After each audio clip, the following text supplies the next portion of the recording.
السلام علیکم، میں عائشہ آصف ملک ایک بار پھر آپ کے ساتھ موجود ہوں۔ آج ہم ایران اور اسرائیل کے درمیان جو جنگ چل رہی ہے اس جنگی صورتحال کے دوران جو بھی امپورٹنٹ اپڈیٹس اور ڈیولپمنٹس ہوئی ہیں اس کی بات کریں گے۔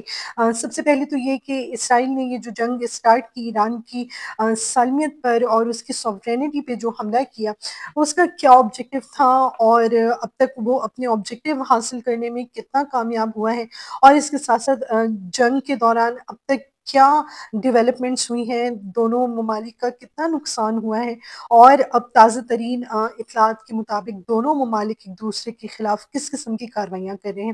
لیکن سب سے پہلے اگر آپ نے چینل کو سبسکرائب نہیں کیا تو چینل کو سبسکرائب کر لیں، ویڈیو کو لائک اینڈ شیئر ضرور کریں اور اپنی رائے کا اظہار کمنٹ سیکشن میں کریں۔ سب سے پہلے ہم بات کر لیتے ہیں کہ ایران کے اوپر، اس کی سالمیت کے اوپر اسرائیل نے 13 جون کی رات اٹیک کیا ایران کو، اور کئی جگہوں پہ میزائل اٹیک کیے گئے۔ اس طرح ایران کے اندر ہی ایک اسرائیلی انٹیلیجنس یعنی کہ موساد کا نیٹ ورک موجود تھا، اور وہاں اسرائیلی ایجنٹس موجود تھے، اور نہ صرف ایک دو بلکہ بے شمار تعداد میں، اور انہوں نے ایران کے اندر ہی سے ایران کے فضائی دفاعی نظام کو ناکارہ بنایا، جس کو تقریباً 8 سے 9 گھنٹے کے اندر ایران نے واپس فعال کیا، اس کو ایکٹیو کیا، اور اب وہ دفاعی سسٹم بہت بہترین طریقے سے کام کر رہا ہے۔ دونوں ممالک کا شدید نقصان ہوا ہے۔ یقیناً اسرائیل کی جو ٹیکنالوجی ہے، ایران کے پاس وہ جنگی ٹیکنالوجی نہیں ہے۔ ایران نے اپنی ملٹری پہ اور اس کی ایڈوانسمنٹ پہ اس طرح سے کام نہیں کیا جس طرح سے اسرائیل نے کیا ہے، کیونکہ بہرحال ایران کسی قسم کی جنگ کی تیاری نہیں کر رہا تھا۔ لیکن اس میں بہت امپورٹنٹ بات یہ ہے کہ جب اس جنگ کی شروعات ہونے والی تھی تو امریکہ نے اپنے تمام سفارتی عملے کو، یعنی کہ ڈپلومیٹک اسٹاف، ان کی فیملی کے ساتھ، اور جو آرمی پرسنلز عراق میں اور مڈل ایسٹ میں ڈپلائڈ تھے، ان کو وہاں سے وڈرا کر لیا۔ اس وڈرال کو باقاعدہ خبروں میں بھی بتایا گیا، ایک طرح سے انٹیمیشن تھی، پریزیڈنٹ ٹرمپ کی طرف سے بھی ایک بیان آیا کہ اسرائیل ایران پہ حملہ کرے گا، لیکن یہ نہیں پتا کہ کب کرے گا۔ اس میں یقیناً ایران کی انٹرنل سیکیورٹی کا ایک بہت بڑا ڈرا بیک ہم کو نظر آیا۔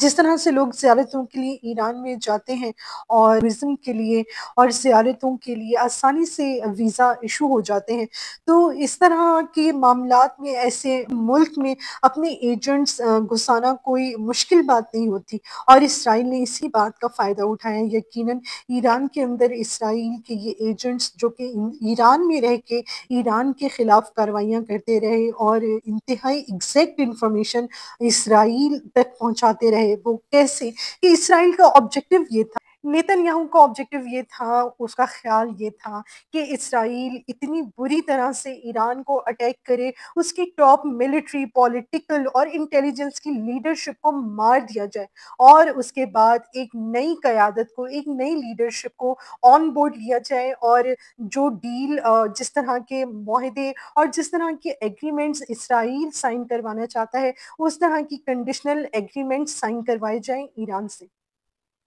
عراق کے لیے بھی نیتن یاہو نے یہی حکمت عملی اپنائی تھی کہ امریکہ کو یہ بتایا گیا اور یہ بار بار کہا جاتا رہا کہ عراق بہت ہی مہلک قسم کے ہتھیار بنا رہا ہے، جس سے امریکہ کی سالمیت کو اور اسرائیل کی سالمیت کو خطرہ ہے۔ اسی طرح وہی ٹرک اور وہی ایک اسکرپٹ ریپیٹ کیا گیا ایران کے لیے کہ ایران بہت ہی مہلک قسم کے ہتھیار بنا رہا ہے اور ایران کو نیوکلیئر پاور پروگرام کی اجازت نہیں ملنی چاہیے۔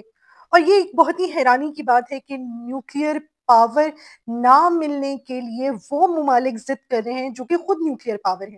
یقیناً کہ اس میں ان کی انٹینشنز اچھی تو نہیں ہو سکتی، کیونکہ جو اختیار اور جو حق ایک ملک کو، ایک اسٹیٹ کو ملنا چاہیے، وہی حق اور وہی اختیارات باقی اسٹیٹس کو اور دنیا کے باقی ممالک کو بھی مل۔ ایران اور یو ایس کے درمیان نیوکلیئر پاور پروگرام کی آن گوئنگ ڈسکشن، جو کہ ڈیل کی صورت میں جس کا چھٹا راؤنڈ چل رہا تھا، اس کو ڈسٹرب کرتے ہوئے، اس کا خیال نہ کرتے ہوئے نیتن یاہو نے ایران پہ اٹیک کیا۔ یقیناً یہ نیتن یاہو کی ایک بہت ہی بڑی بیوقوفی ہے، کیونکہ انہوں نے اسرائیل کو اور اسرائیلیوں کو خطرے میں ڈالا ہے۔ خود تو وہ وہاں سے بھاگ کے گریس چلے گئے، لیکن اسرائیلیوں کو بنکر میں چھپنے کا مشورہ دیتے رہے۔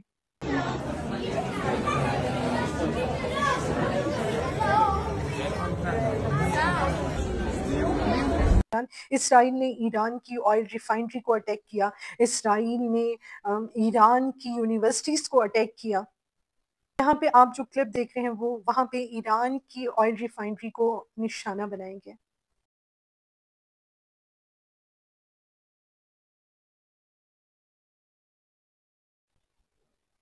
لیکن نیتن یاہو کی یہ چالاکی ان کے اوپر ہی الٹی پڑ گئی، کیونکہ ایران نے اپنے دفاع میں اسرائیل کو جو جواب دیا ہے اس کے لیے یہ غیر ملکی نیوز چینل ہے فاکس چینل، رپورٹر یہ کہہ رہے ہیں کہ اسرائیل میں اس طرح کے معاملات کبھی دیکھنے میں نظر نہیں آئے۔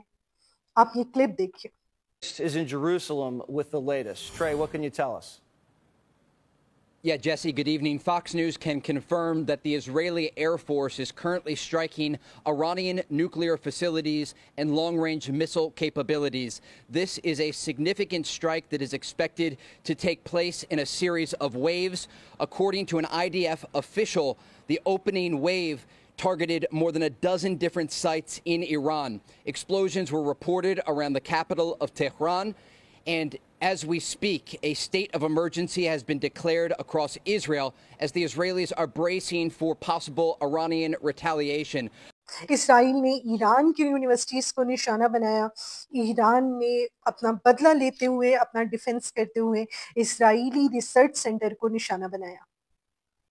اسرائیل نے ایران کی آئل ریفائنری کو نشانہ بنایا، جبکہ ایران نے اسرائیل کے حائفہ میں موجود پاور پلانٹ کو نشانہ بنایا۔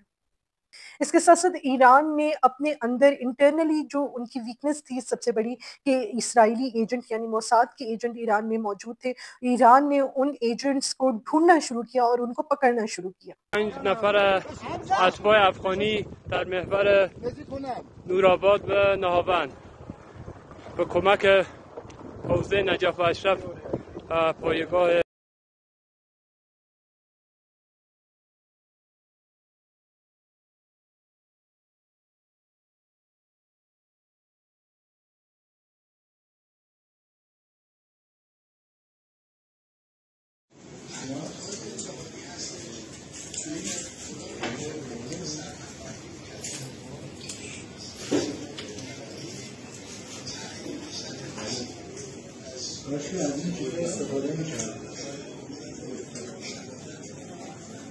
اسی سارے معاملے کے چلتے ہوئے بہت سے ایجنٹ پکڑے گئے اور اس میں سر فہرست ایران نے موساد کے ایجنٹ اسماعیل فاخری کو آج ایگزیکیوٹ کر دیا۔ یہ ایگزیکیوشن کورٹ آرڈرز کے بعد کیا گیا۔ ایران نے اسرائیل کے جس ریسرچ سینٹر کو نشانہ بنایا ہے اس کے بارے میں ماہرین حیران اور پریشان ہیں کہ اسرائیل کا تھنک ٹینک وائز مین انسٹیٹیوٹ جسے گوگل میپ نے بھی اب تک چھپا کے رکھا ہوا تھا کس طرح ایرانی میزائلوں کا نشانہ بن گیا۔ اس وقت جو ویڈیو آپ دیکھ رہے ہیں اس میں ایران کے میزائل کے حملے کے بعد تل ابیب میں موجود ویزمین انسٹیٹیوٹ کا منظر دیکھا جا سکتا ہے۔ اسرائیل میں ویزمین انسٹیٹیوٹ حیاتیات، کیمسٹری اور فزکس کے اہم تحقیقی مراکز میں سے ہے۔ دفاعی ٹیکنالوجی جیسے کہ اے آئی اور ڈرونز اسے حکمت عملی کے لحاظ سے اہم بناتے ہیں، لیکن اب یہ تاریخ کا حصہ بن گیا ہے۔ اس کے ساتھ ساتھ اسرائیل نے کل رات ایران کے ایک ٹی وی چینل کو نشانہ بنایا اور اس کو میزائل سے ہٹ کیا۔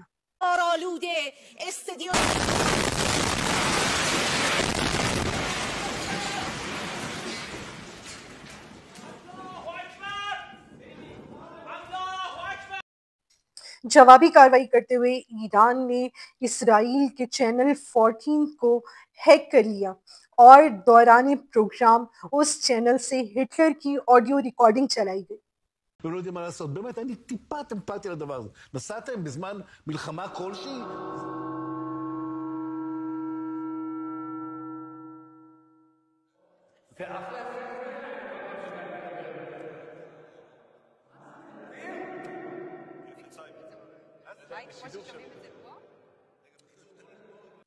جس پہ بیٹھنے والے اینکرز اور مہمان حیران اور پریشان ہو گئے۔ اس وقت ایران نے جو اپنی 7ویں نئی ویو اسرائیل کی طرف روانہ کی ہے وہ ایک بہت ہی ڈفرینٹ قسم کی ویو ہے۔ کیسے؟ وہ ایسے کہ اس ویو میں نہ صرف ڈرونز بلکہ بیلسٹک میزائل اور اس کے ساتھ ساتھ ہائپر سونکس بھی شامل ہیں۔ اس وقت تازہ ترین خبر یہ ہے کہ اسرائیل کے آئرن ڈوم سسٹم میں میل فنکشن آ گیا، یعنی کہ وہ صحیح سے کام نہیں کر رہا. کیونکہ کہنے کو تو وہ صحیح سے کام نہیں کر رہا، لیکن بیسیکلی اس وقت یہ ہوا ہے کہ اس کو ہیک کر لیا گیا ہے. ایران نے سائبر اٹیک کیا اسرائیل پہ، اور اس سائبر اٹیک کے چلتے ہوئے آئرن ڈوم کو ہیک کر لیا گیا. آئرن ڈوم نے اپنے ہی شہروں کو نشانہ بنانا شروع کر دیا ہے.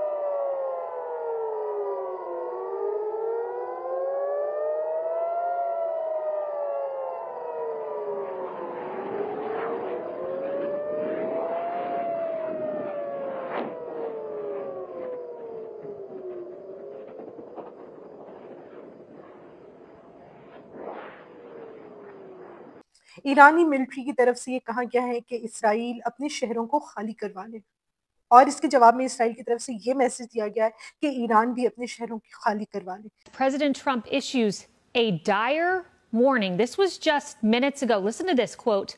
Everyone should immediately evacuate Tehran. He added in all caps in his Truth Social post, quote, Iran cannot have a nuclear weapon. Especially کہ تہران کو، اپنے کیپٹل کو خالی کروا لے. بہرحال اس جنگ کا نتیجہ جو بھی نکلے گا، لیکن ایران کے پاس آپشنز کم نظر آتے ہیں. اس کے ساتھ ساتھ اسرائیل امریکہ سے مدد کی بھیک مانگتے ہوئے نظر آتا ہے.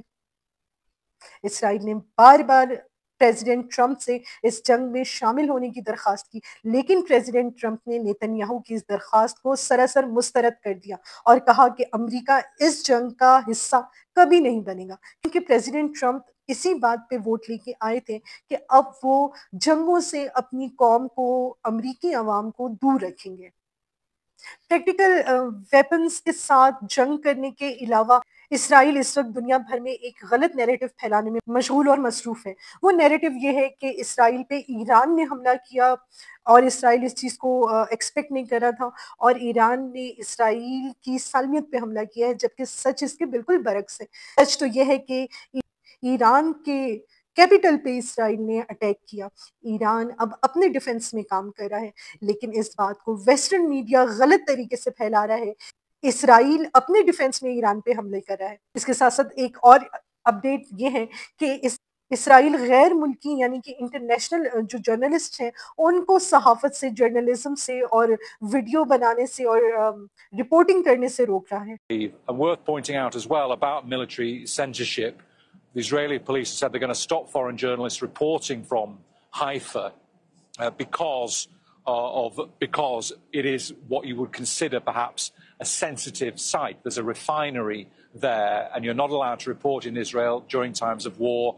You're not allowed to report on whether sensitive areas have been hit or not, such as military installations, bases, or sites like that refinery. اس کے علاوہ نیتن یاہو جھوٹ بولتے ہوئے نظر آتے ہیں. وہ پریزیڈنٹ ٹرمپ کو کنونس کرنے کی کوشش کر رہے ہیں کہ ایران ان کو قتل کرنا چاہتا ہے اور ان کے قتل کی پلاننگ کر رہا تھا.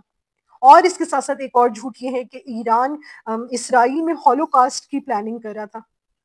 نیتن یاہو اور اسرائیل سائڈ فلسطین میں کی ہے، اس کے بعد جس طرح سے ایران کی سالمیت پہ حملہ کیا ہے، بہت جلد دنیا دیکھے گی کہ باقی ممالک پہ بھی اسرائیل اپنی دھونس جماتا ہوا نظر آئے گا. اس طرح اپنے ایک جلسے کے دوران نریندر مودی نے پاکستانی عوام کو اور ان پاکستانی یوتھ کو یہ کہا کہ میں آپ کو آپ کی آرمی سے بچانا چاہتا ہوں. یہ ایک انتہائی غلط قسم کے ہاتھوں میں پاکستانی عوام ہے. اسی طرح نیتن یاہو ایران کے لوگوں کو یہ پیغام دیتے ہوئے نظر آتے ہیں کہ وہ ایران کو بچانا چاہتے ہیں.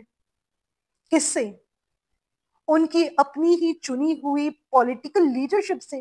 اس کے ساتھ ساتھ نیتن یاہو نے ایک انتہائی جو ایکسٹریم اسٹیپ اٹھایا، وہ یہ ہے کہ سید علی خامنائی کی قتل کے لیے اور ان کو ایگزیکیوٹ کرنے کے آرڈرز پہ سگنیچرز کیے ہیں. انشاءاللہ جیسے جیسے اپڈیٹس میرے پاس آئیں گی اور ڈیولپمنٹس ہوں گی، میں آپ کے ساتھ شیئر کروں گی. نیکسٹ ویڈیو میں ملاقات ہوتی ہے. مجھے اجازت دیجیے. اللہ حافظ.